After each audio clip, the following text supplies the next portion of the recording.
Okay, let's go ahead and get started with today's Wellness Wednesday. I'm really excited to be with everyone again this month. It's December 2018. I can't believe how fast this year has gone by. But we are here today with our final webinar for this year. It's called Healthy Mindset.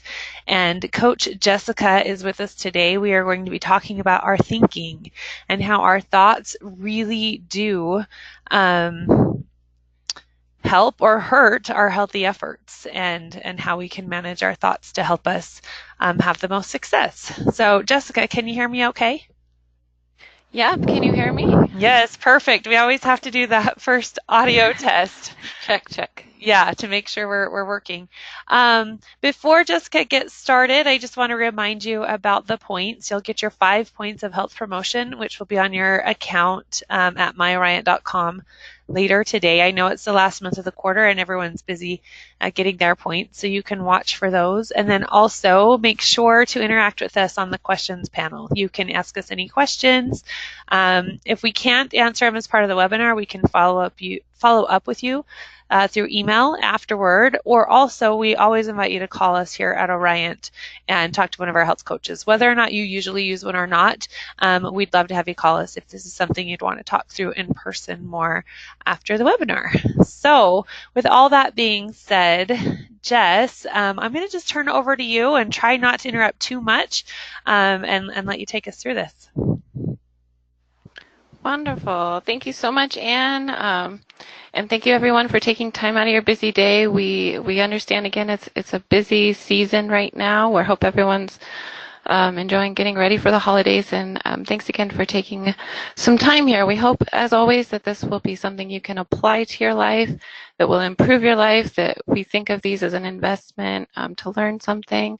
And particularly this topic, we've had such a great time learning about, and I know I'm going to spend a little bit more time even now that I know these things with this model we're going to talk about today, and with some of the resources that are out there that we're going to share with you.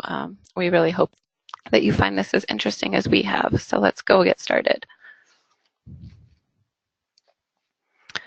So we wanted to start with a quote.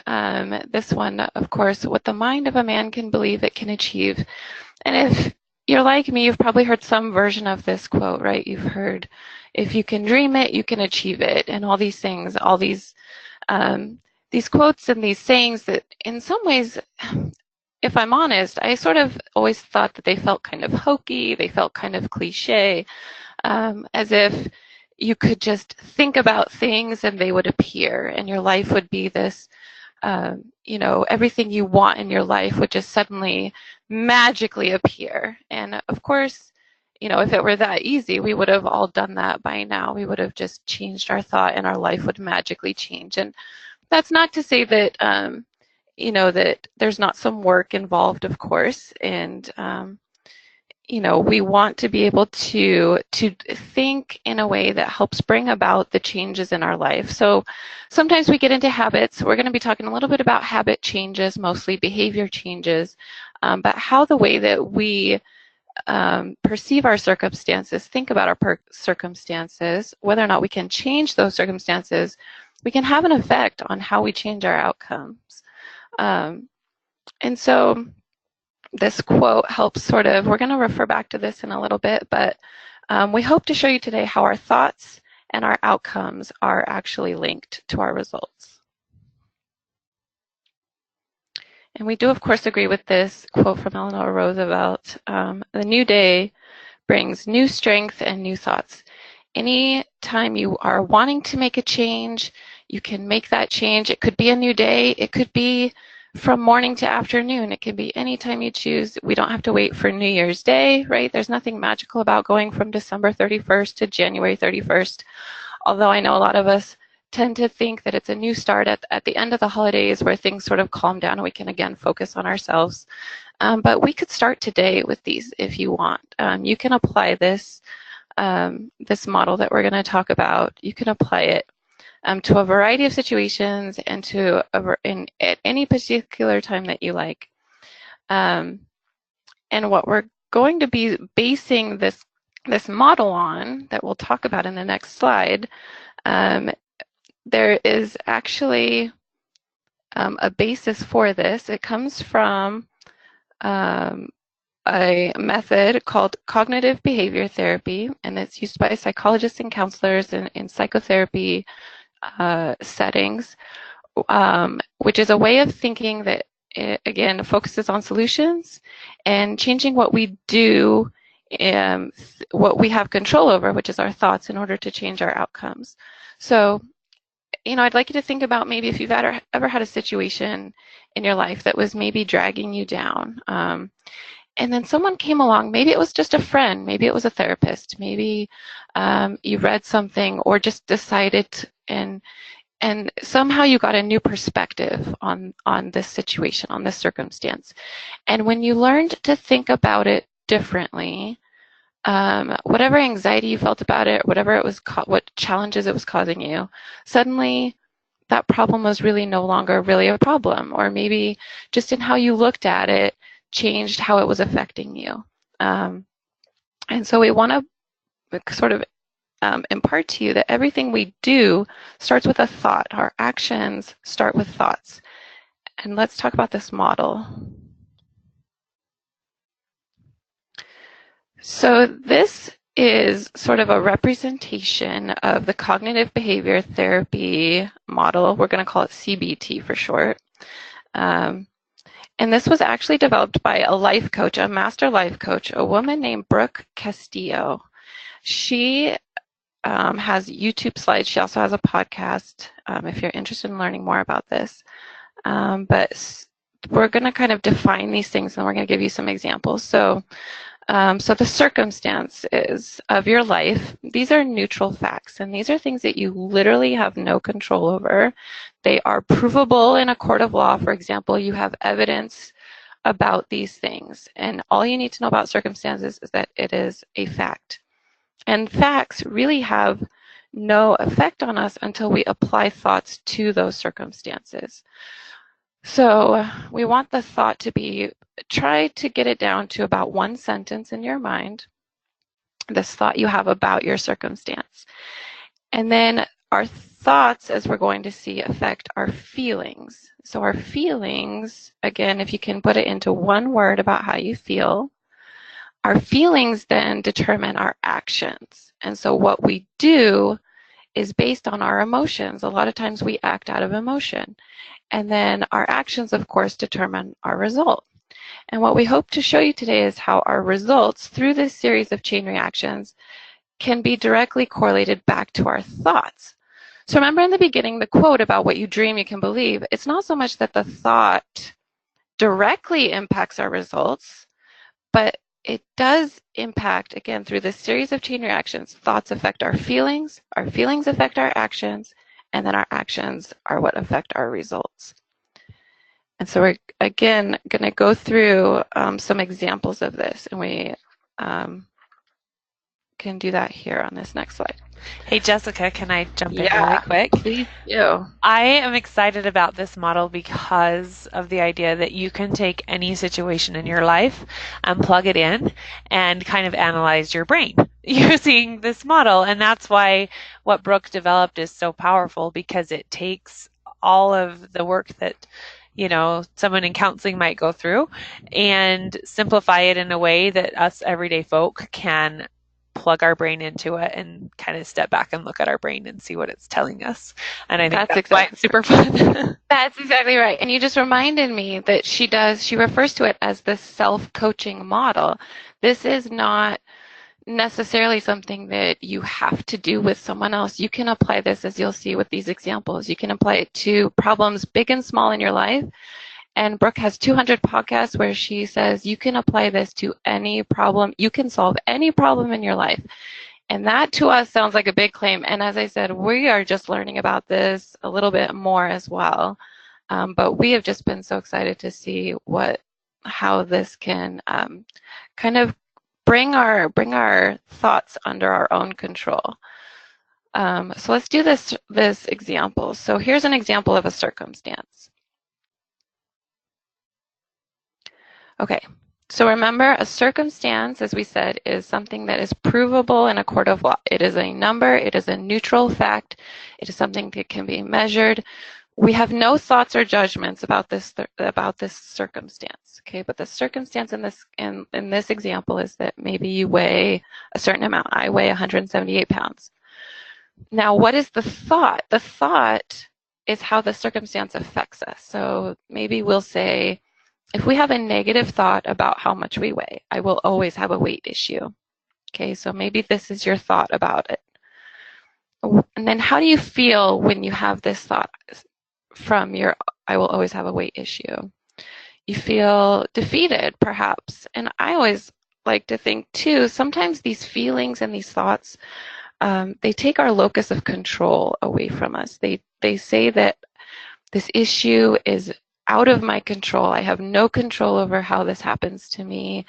There's nothing I can do about it. And whenever we feel out of control, our feelings are going to follow almost in a negative way, that really there's nothing I can do about it. So then my action is, why should I even try? What's the point of exercising? What's the point of trying to eat healthy? This weight issue is going to be here no matter what I do. And so my action is really, I feel defeated. I'm just really not going to do a whole lot of exercising, or maybe I eat impulsively, or just don't care what I eat. And then guess what my result is going to be? Perhaps I will always have a weight issue. My weight will potentially stay the same. And the important part of this whole model that we really want to drive home is that your result proves your thought. So we have to jump over action, we have to jump over feeling, but our result will almost prove our thought. It should always prove our thought, according to this cognitive behavioral therapy model. So let's try taking a different approach. Let's change our thought. Let's just see what happens. So now our circumstance is going to be the same. I still weigh the same amount. Remember, neutral thought. This can be proven. I step on a scale. This is the number. But the thought that I have about that weight, maybe I changed my thought. Maybe I think my body is wise. And without any interference from me, my body knows what's good for me, knows what's healthy. And maybe I don't need to, maybe there's a different option here. Maybe I have some control over this. If I feel that my body is wise, or if I think, that my body is wise, now my feeling, I'm going to feel a little bit different. I'm not going to be so negative or feel defeated. Maybe I'm going to trust my body. Maybe I'm going to relax a little bit. Maybe I'm going to have a little bit of self-acceptance about this weight, this number.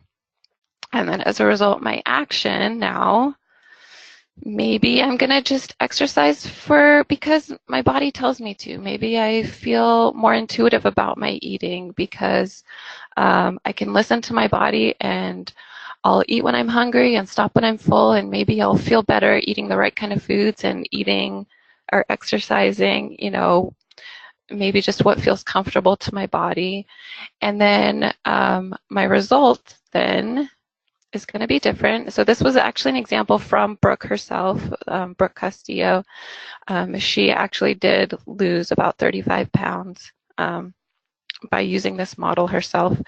And the result then sort of proves, remember, our thought. So it's telling us, like, if your body is wise, and then our feelings will follow, and then our actions will always follow our feelings. Our actions have every feeling we have has a cost, and that cost is our action, and then our action gives us our result.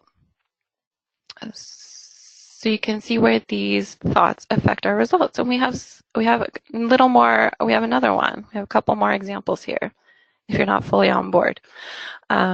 Often as coaches, and I think we're guilty of this, I was thinking about this morning, we as coaches, and maybe you as someone, when you want to change a behavior, we're sort of truncating this process. We're focusing on the actions. We try to change our actions and change our results. And this is a little bit short-sighted, and as a result, sometimes we end up getting short-term results. For example, again, if you're someone who maybe wants to lose weight, and we just use this just because we're health coaches and it just applies to us, but we have other ones. So if you want to lose weight, so you might focus on eating less, for example. Your action is that you eat less, maybe you exercise more, and if you're lucky, maybe you see some weight loss. However, because this can be considered a short-sighted approach, making any diet or exercise change, it could make it hard to stick to. Because if we want lasting change, we would also need to consider the way we think about food, the way we think about exercise, and maybe even how we think about weight loss. Because as we've seen, our thoughts are going to determine our feelings determine our actions, and our actions determine our results. Or sometimes we try to force the results. We try to say, I'm going to change my result, and that's going to change my feeling. And reality is that that is actually backwards. We're not going to, if we lose weight, we think we're going to feel happy. What if instead we decided to feel happy? And maybe that will get us to our result in a different way. And Anne, you have another example of focusing on the actions. Yeah. So, are you talking about my personal situation that I mentioned to you? Either one. Okay. Or both. Either both. We've We talked chat about a lot, a couple so situations, we have talked a so lot. I wasn't sure what one you were referring to. But no, I think sometimes when we talk about our actions, an example might be smoking. This is probably the one I want to share. Smoking, if someone wants to quit smoking and they decide to go cold turkey, they might be able to white knuckle it for a while. And you see how long, some people can go a couple days, some people a couple weeks, some people a couple months when they quit smoking cold turkey. But when you only focus on the action, you really do kind of set yourself up to struggle. Whereas if you were to, someone who might get a diagnosis, of, say, cancer or something else smoking related, are all of a sudden able to quit smoking when before cold turkey hadn't worked for them. And the reason for that is because their thought then changes, right? The vision of why they're quitting smoking, their feeling about quitting smoking, all of that changes and they're able to quit. So by challenging that thought, whatever your initial thought is, and starting there rather than just focusing on the action, can really set yourself up to struggle much less in changing your behavior. I love that example because I feel like if people, maybe you could stop the action of smoking, like you say. Maybe you could throw out all your cigarettes and not buy any more, but there's still an emotional attachment. There's still a psychological attachment. There's still something, that there's a reason. Again, if it was that easy, people would have done it already. And it's the same with so many different aspects. The power of change really comes from how we think about our situation or our circumstance. And let's go to a couple more examples, and let's see if we can get people on board more with this. So I want to again go back to a circumstance. I love these examples. A circumstance, again, is something you can't change. It's neutral. You could look at a situation and you could say, this person yelled at me. That is a fact. Someone yelled at you. But it doesn't affect you emotionally until you assign the thought to it. And that might be different, right? Someone might take that differently. They're like, whatever, that person yelled at me, whatever. Someone might be like, oh my gosh, they yelled at me, right? So that's the thought. A person died. That is a circumstance. It can be a very emotionally charged circumstance depending on the situation. However, it's not debatable. A certain thing happened, and then our thought about that circumstance is what really affects the feeling, action, and result. Things we can't change, for example, the past. We can't change the past. We can't change other people. A past is something that happened in the past. This happened, good or bad. We can't change it. It happened, and then how our thoughts about it and our feelings about it could be affecting our actions and our results today, maybe in our relationships. And so we're getting a little more into the therapy side of things, which obviously this is. However, I just wanted to really drive home that idea of circumstance. So Okay, so let's do this new example. What do we have here? Oh, and you can start anywhere on this line. So that was the other thing. You can start with a feeling. Maybe your feeling is that you're frustrated, or maybe you're getting a result that you don't like. And then we say, why do you get that result? Or why do you feel that way? And then we really want to get back to what is the thought that I'm having about a situation. So maybe we have a thought, my boss criticizes me. So our circumstance, so this is a little different. We're not starting with the circumstance, but let's look, what's the circumstance? So I do have a job. That is true. I have a job. I'm employed. That's not debatable. My thought about this job is that within my job, maybe my boss criticizes me. And my feeling about that thought is maybe I feel resentful or I feel angry. I don't like this that my boss criticizes me, so I feel anger. What is my action if I'm feeling resentful? Maybe I make mistakes at my job or I don't complete projects. And as a result, what happens? I get criticism from my boss. My result proved my thought process. Okay, so let's switch it. Let's try to change the thought and see if it affects our results. So I still have a job, no different circumstance. My thought now, whether or not my boss criticizes me, remember, that may not be, maybe we choose to focus on something else. Maybe I believe about myself that I'm valuable as an employee. And when I think that about myself, my feeling is that I feel competent. And when I feel competent and I feel valuable, or I think I'm valuable, my action is that I produce quality work. And what happens when I do that? Then I'm valued and valuable as an employee. So my results from my job is directly resulted from my thoughts. I like this, Jessica, because whether or not your boss criticizes you or whether or not you feel valuable or you think you're valuable as an employee really is a choice.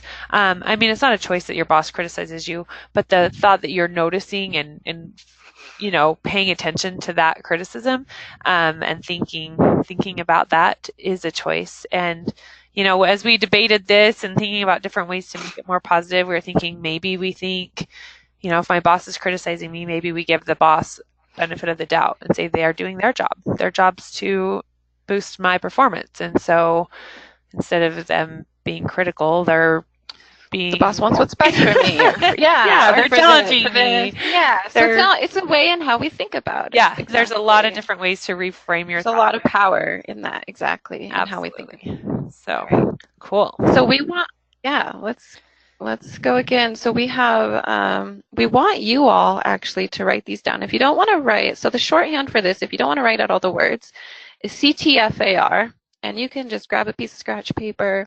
And remember, you can start anywhere on this model. You could start with maybe right now you're feeling, or not right now, hopefully you're feeling empowered in this particular moment. But maybe in general, maybe you feel resentful, maybe you feel frustrated, maybe you feel happy or sad, or pick any number of emotions of things that you might feel, and you can write those in these blanks. And then you try to work your way through each different option. Try to get to what the thought process is that you have. And then what we want you to try to do is switch that thought. If you find that you're having a negative thought that could be resulting in negative outcomes, we want to challenge you to try to change that thought to a positive thought. And if you have something you're working on, you could write that in the comments if you're interested. You could put that in there. I can't guarantee we're going to be helpful with it, but we can try. We can try to work through it with you and see if we can help. But this is the model that you use, CTFAR. Yeah, go ahead. Jessica, we have one of the participants on the line was asking about applying this to a more personal situation rather than a work or health situation. And which I think is great because I know our next example does include that. Yes. But the neat thing is you can apply this to not just work, not just health. You can apply it to your money. You can apply it to small relationships, finance, anything. You can apply it to your laundry. Really, anything. And we tried to get a variety. I know we talked about that. So we wanted to get a wide variety. And so this next one I like, because I didn't tell Ann this, but I've actually had this situation. I was thinking about this. So let's look at this last example we have here. Oh, dun, dun, dun. My husband Knock forgot my out. birthday. This is a sad, sad day. My husband, he didn't forget, but he just doesn't make a big deal out of birthdays. I don't know that he even said happy birthday. Like he's kind of, like he gave me like a card. I don't know. Anyway, my husband forgot my birthday. And my thought about that was, he doesn't care about me, right? Like I'm taking that circumstance, and it could be a million different things, but maybe my thought is he doesn't care about me. And then I feel sad. I feel lonely. I feel unloved. You know, I feel like this person doesn't care about me, doesn't care about my birthday. So then my action is that I kind of give him the cold shoulder. I'm a little standoffish. I feel like, you know, oh, he doesn't care about me, so I'm going to show him that I don't care about him. I don't know, whatever, just, you know, emotional things. And then my action, and then my result is, you know, now we're sort of, you know, we have less time together. We're not connecting. We're less caring about not about each other, but my result is basically proving the thought that he doesn't care about me because I'm making it so in my thought. Um, and you know, if I think that he doesn't care, and then I'm maybe going to look for ways to prove that. Maybe my actions and my get me that result. Um, So, Jess, how did you reframe it to a more you positive thought, know, or how would you so now if it was today? So over the years, so I've been married for 8 years, and he's never really been big on birthdays. But so what I've learned to say, I like, okay, well, I need to tell him, hey, I want to do this for my birthday, and it really comes down to me saying, I know you want to help me celebrate. Maybe you need some help. So I need to decide what it is that I want to do and not expect him to come up with it. And he always says, tell me, like, say what you need. So I need to advocate for myself. And so the circumstance maybe doesn't change, right? Because I can't change other people. I can't make him decide to want to throw me a big birthday party, or not that I want a big party, but so let's say he still forgets my birthday. But my thought now is I know he wants to help celebrate my birthday, so I'm going to remind him, or I'm basically going to tell him what to do that I need, that I want. So this is my thought. I know he wants to help. I know that he does care about me. My feeling, then I feel satisfied. I feel loved.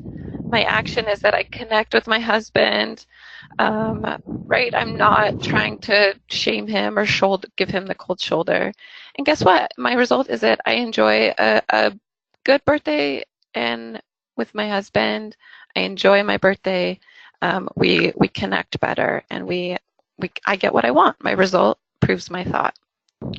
This is just really powerful stuff. Simple, applicable, easy, and it takes us a minute to step out of our brain, look at it on paper, and decide how we Absolutely. can spin it to make us Exactly. feel better about it, really, is pretty much But what we're it's doing so here. empowering too that we are in control. Let's talk about how do we change our thinking. Let's go to this next slide. So, okay, some of you are thinking, this is probably, you know, this is big. This is hard. Like, how do we just decide to change our thinking? So, starting with awareness, you can actually write down, you know, if you have these results like you're talking about, like we've showed, take a minute, write down what your thoughts are. What is your self-talk? What things are you saying to yourself about this particular situation?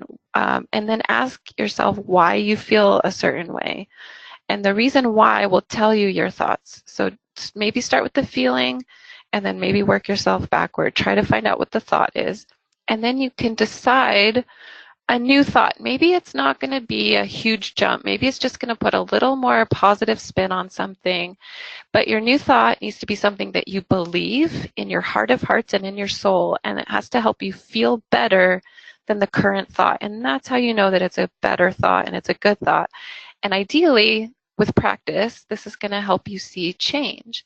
And then, of course, another step is just to be patient. And it takes practice to become aware of our thought processes and then how to change them. And so just being patient and practicing them so that you can get better.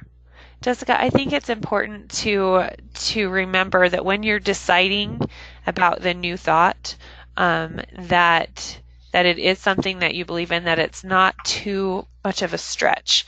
You know, if you go from one end of the spectrum to the other, you're going to reject that. Like I gave the extreme example of if your thought is I'm ugly and you decide your new thought is I'm beautiful, you're not going to believe it. If you truly are thinking you're ugly, you can't just tell yourself you're beautiful and all of a sudden have the good feelings that go along with that. So maybe you have to tell yourself, I'm unique, or, I have nice Yeah, you want to, you want it to be realistic, right? We can't just dream up things, imagine them, and then they just come into being. Like that's not realistic. However, we can choose a more positive way of thinking. Yep.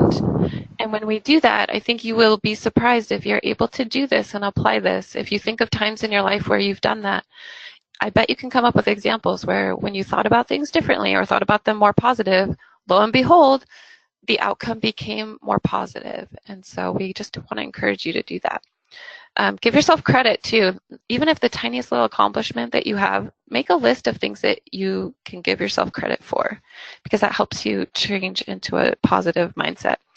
And so just some things to remember from this presentation.